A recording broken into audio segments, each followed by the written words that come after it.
Damn, I love Indonesia so much. It's such a beautiful, beautiful country.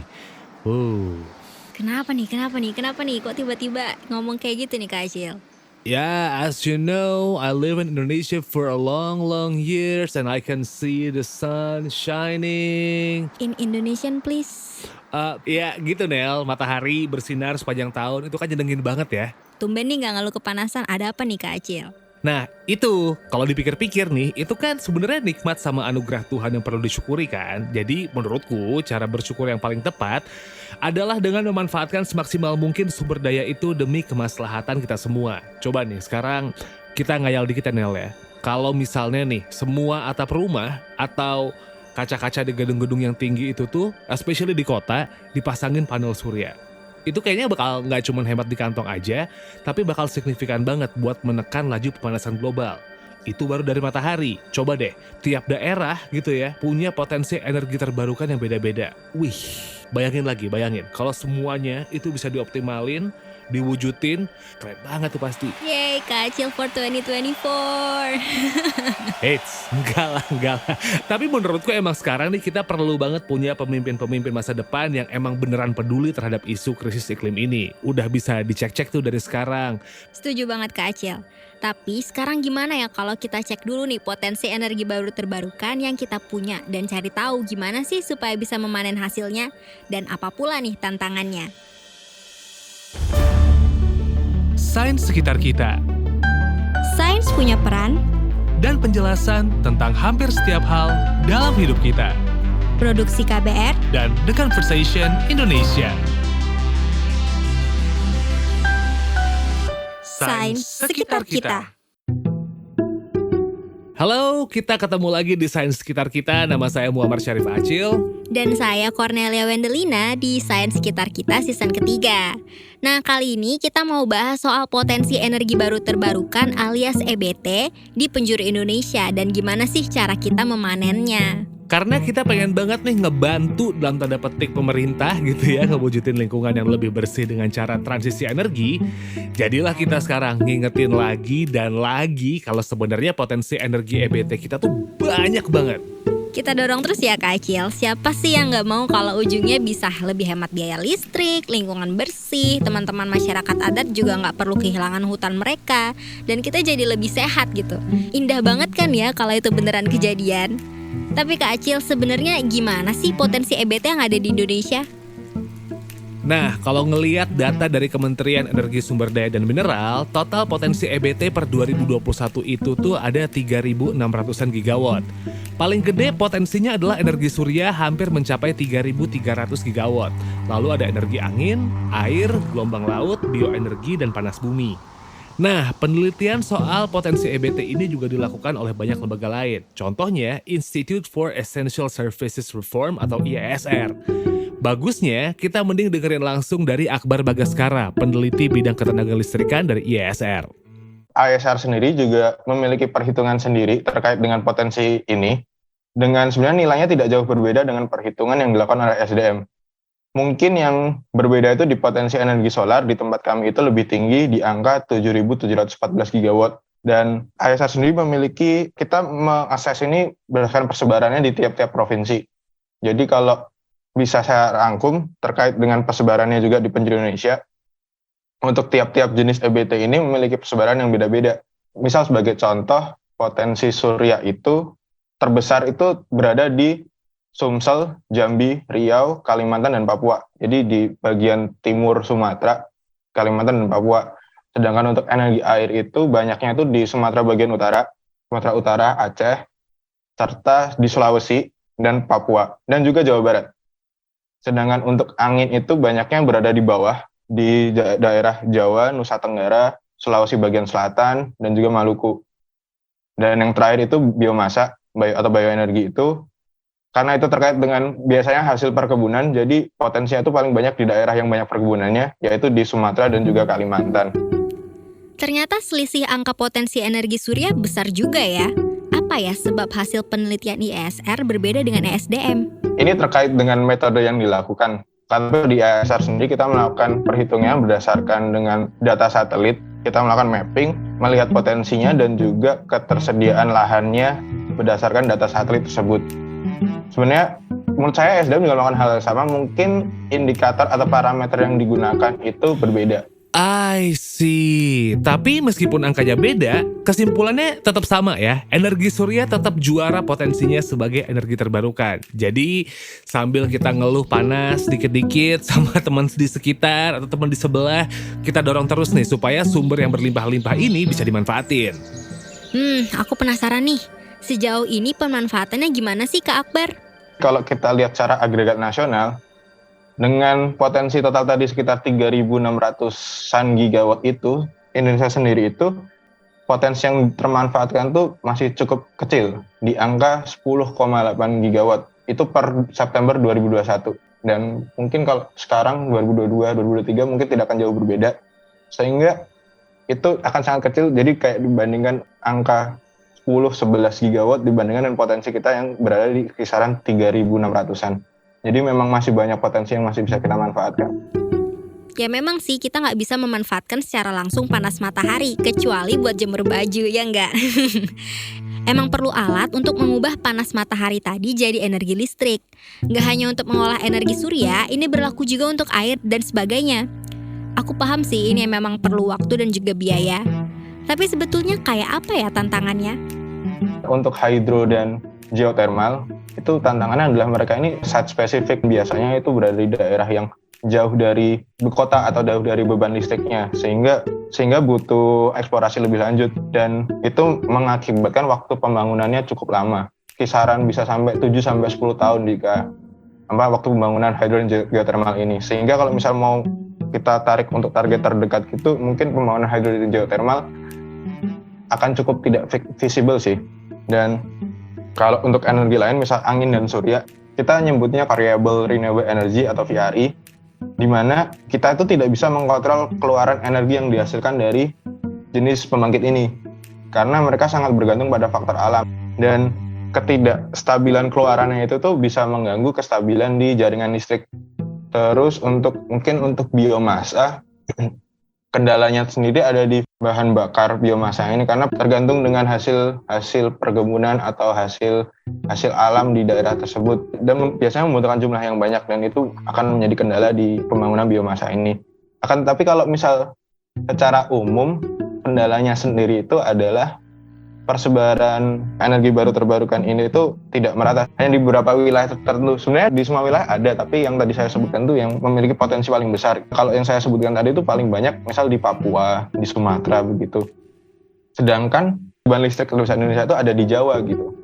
Sehingga itu menjadi tantangan bagaimana sumber yang jauh itu, yang potensinya besar itu bisa dimanfaatkan untuk Jawa. Mungkin itu yang menjadi tantangannya sih. Ada aneka rupa tantangan nih, mulai dari masalah lahan, geografi, dan juga faktor alam. Sehingga ya memang butuh waktu. Tapi nggak ada ya jalan ninja untuk memanfaatkan EBT. Yang paling gampang instalasinya nih menurutku ya, energi surya deh. Masyarakat tuh bisa memasang panel surya sendiri di atap rumah mereka masing-masing. Aku aja pengen tau, Nel.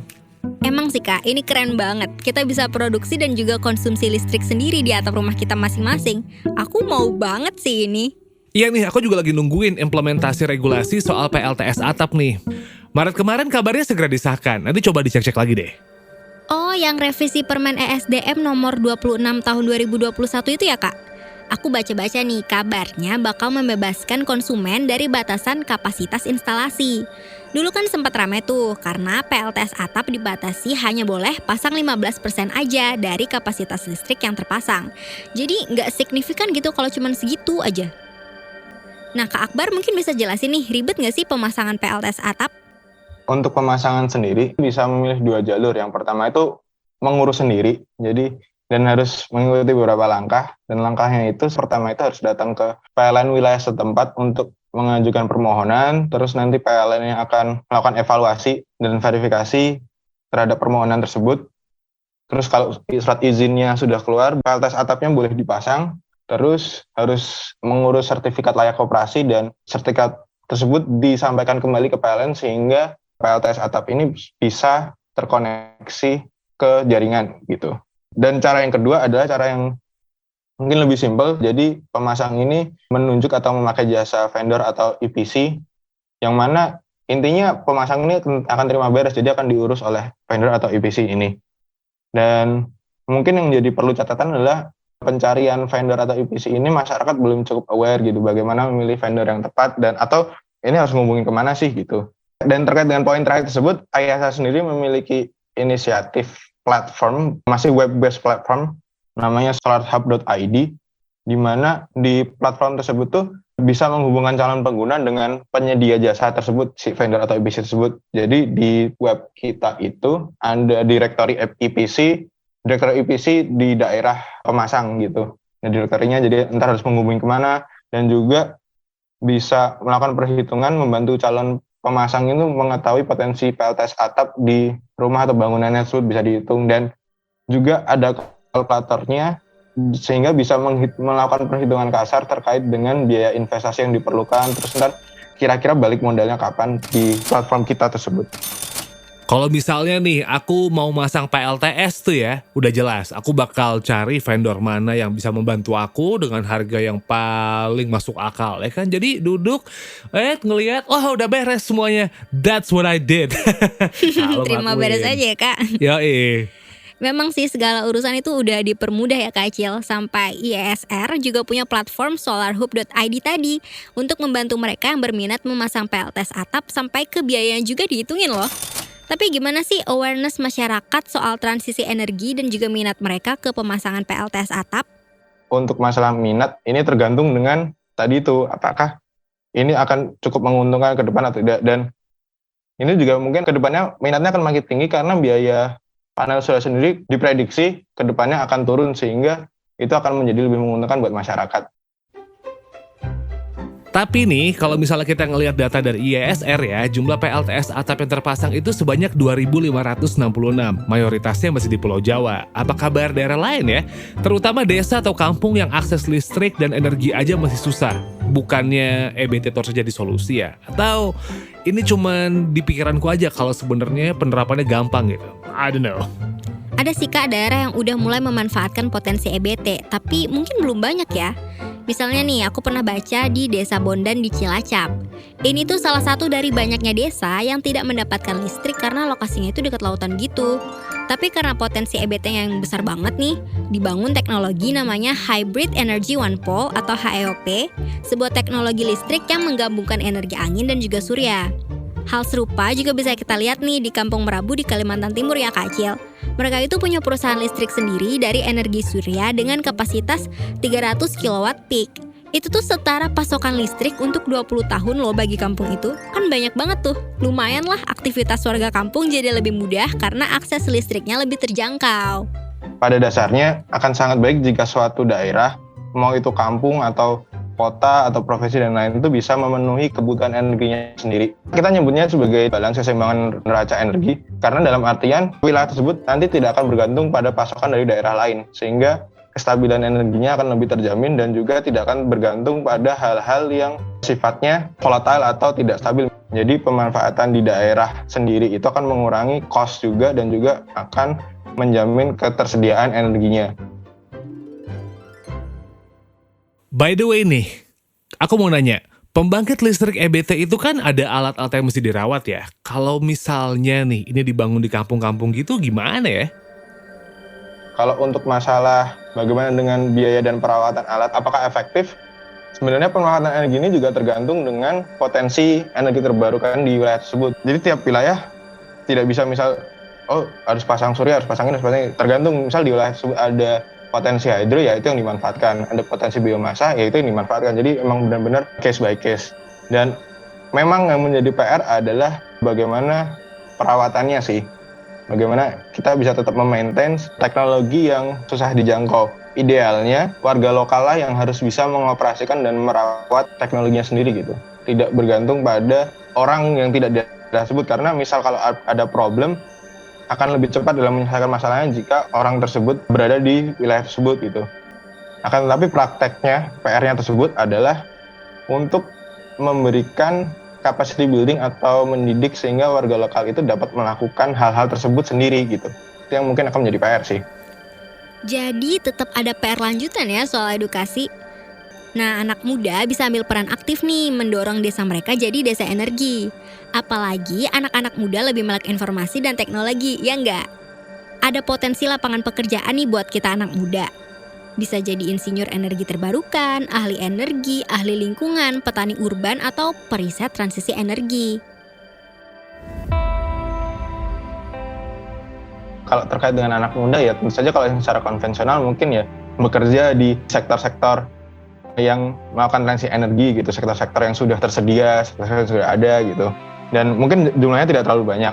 Dan kalau kita bicara anak muda nih, tren sekarang adalah membuka bisnis atau startup gitu. Dan mungkin anak muda ini bisa bergerak di sana membuka bisnis atau startup yang bergerak di pekerjaan hijau atau green job. Dan memang belum semenjamur itu kalau kita dibandingkan dengan bisnis atau startup di bidang pendidikan atau bidang bisnis lainnya.